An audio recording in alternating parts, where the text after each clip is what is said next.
Hello again, Steve here, and today I wanted to make a few comments on a suggestion that I got on one of my YouTube videos.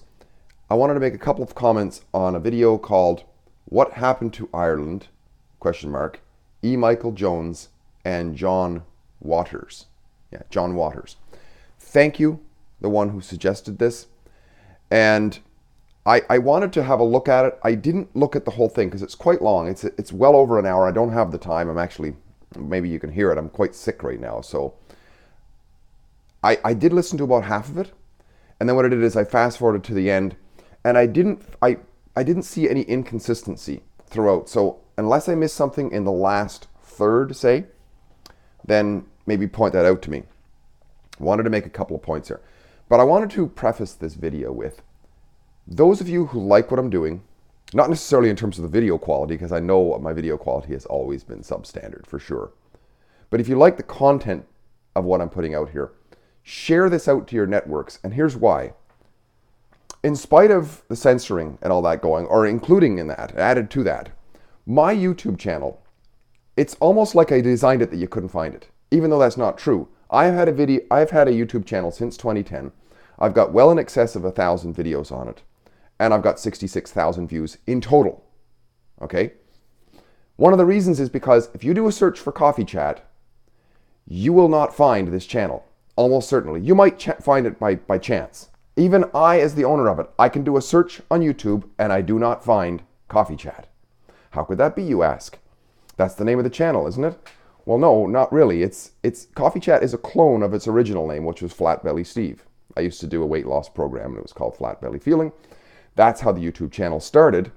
And then when I got out of that, I got into Coffee Chat, changed it over, and didn't realize that the search terms still see it as the original. So if you type in Flat Belly Steve, you'll find Coffee Chat. But if you type in Coffee Chat, you'll find some Indian channel that's got like hundreds of videos about Coffee Chat and everybody else, but not me. So yeah, share it out if you wouldn't mind. Now, back to this video. Okay. First of all, my first impression is the one between Emichaeljones and Johnwaters is not a debate. It is a conversation. It's quite explicitly that in the beginning. Whereas Styxhexenhammer and Emichaeljones was a debate. It was a conflicted debate. Whereas the conversation between Emichaeljones and Johnwaters was very amicable. They really liked each other. And they actually explicitly said that. They are so, first of all, they're both Irish, even though Emichaeljones wasn't born in Ireland, I don't think, but his Irish ancestors. I grew up in an largely Irish ancestral family as well. And let me tell you, they are loyal to their roots. I once visited Ireland back about 30 years ago. I met ancestors there who took me into their house and asked me, well, would you like a shot of whiskey, boy? You know, they were right there. They brought me to the tombs of my ancestors. They toured me around everything. They brought me to the original house where my ancestors in I think the 1600s, because of the potato famine, whatever that was, sailed out of the Shannon River. It was very moving. They are very tied to the roots. So you could see that these two men were brothers in arms in a way, because they see what they're in, the fall of morality and so on in the world, especially in the Catholic Church. They see it as a war. In fact, Emichaeljones, I wrote down these guys seem like brothers in arms. And right away, while I was listening, because I was making notes while I was listening, Emichaeljones starts talking about how he saw Johnwaters when he met him at some convention or whatever, looked like he was a soldier who'd gone through battle. Just after I wrote that down, so it was really interesting. But yeah, so you could see this brotherly love in there. They were fortifying each other's stance along the way, both well-spoken. And the other thing too is that I can kind of relate to the way they talk, their humor, their facial expressions and so on. I mean, not only did I grow up in an Irish ancestral family, I grew up in a Scottish area which is similar, Highland Scots, Catholic Highland Scots, which are similar because that's who populated Ireland after all. And the humor is quite uniquely that. It's very similar to Irish humor. Check out Cape Breton Chats sometimes for, not the morals of it or anything, but the type of humor. It's hard to understand if you're not used to it, but there's a certain lilt and a certain sort of facial expressions of Irish people. And you could see that I could see that the facial expressions, these guys liked each other, I would say.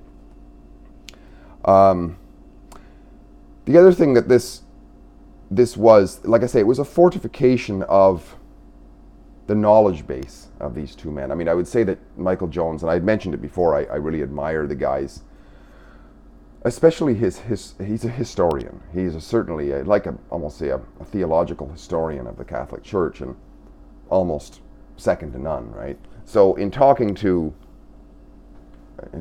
John Waters here, he's getting more information for his treasure trove of information that he can. That's what I see it as. And contrast this with the Styx versus Emichaeljones. This was a debate of disrespect. I mean, you could see that Styx, being some sort of a pagan atheist or whatever, anything to do with religion, he says it over and over again. He has no respect for organized religion. He just doesn't. And he seemed to see Emichaeljones as just some sort of a religious zealot coming out to talk and quoting saints and what have you. I mean, good, bad, or indifferent, that's what I saw, right? And of course, Emichaeljones also, he seemed to have this nervousness of a guy like Styxhexenhammer 666. You know, and he may have saw the black jacket before with the somewhat hairy chest that Styx used to wear. He may have seen a few things before, and it was just, sometimes, you know, a book, the cover of a book is 1,000 words. He may have gone into that debate with a level of disrespect, both of them, I would say. Whereas Waters and Jones, they seem to respect one another, have a great deal of respect for one another. What else did I say? There's similarities. They talked about their similarities. Heck, as it turns out, Emichaeljones's historical family came like 12 miles away from where this Waters guy is from in Ireland. I mean, they're just, and the stories of riding in the back of a truck, and Jones rode in the back of a truck going down through bumpy Irish roads. I mean, they had a lot of so much in common. I wouldn't say this was an intellectual debate. It was a gathering of more information of intellectuals for sure, but it wasn't an intellectual debate. So that's why I wouldn't compare the two at all, right? And I wrote something down here, interesting. Ireland. Oh, they talked about, I didn't realize this, that Ireland was a matriarchy. Although it makes sense because they're big on the Virgin Mary. My family, coming from Irish roots, was also big on the Virgin Mary, and most Latin countries are too, for that matter. And I would say they have a certain feel to it because of that, and the mother figure is very strong, right? Now, just a comment on the Styxhexenhammer debate, going back, because I'm kind of going back and forth between the two. This isn't comparing the two, by the way. This is just a comment of my own. Because sometimes people in my video that got a few views, got almost 1,000 views. Woohoo! You know, keep it going, folks. Anyway,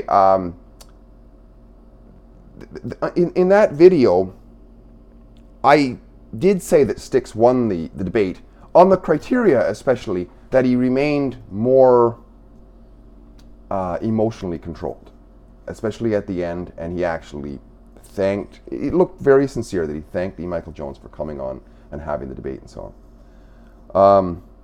At the same time, I don't think that Styx really sees the danger of what it is he seems to support as his libertarian viewpoint. As a result of his libertarian viewpoint, you should say, which is that he supports abortion. He seems to comment, it seems like he does, I might be missing something here, and he supports homosexuality. He seems to anyways, I could be wrong on this. And I don't know if he sees the long-term degradation of society because of those things. Now, I understand why he's there, because as a libertarian, he doesn't feel that the government has the right to go dicker into what people do with their lives. And to that extent, from a libertarian viewpoint, I understand why he's there. I just don't think. I wish that they would have, okay, Emichaeljones and Styx. I wish they could have got into more of a practical approach on how this could be done. I know Emichaeljones started into it. He started to talk about how in Hollywood the Catholics used to have a conduct code or whatever for the production of movies and so on. It wasn't government, but I don't know how you would implement that today. I wish they could have relaxed and got into more of that. I think that would have been very constructive, but they didn't. Anyways, final analysis.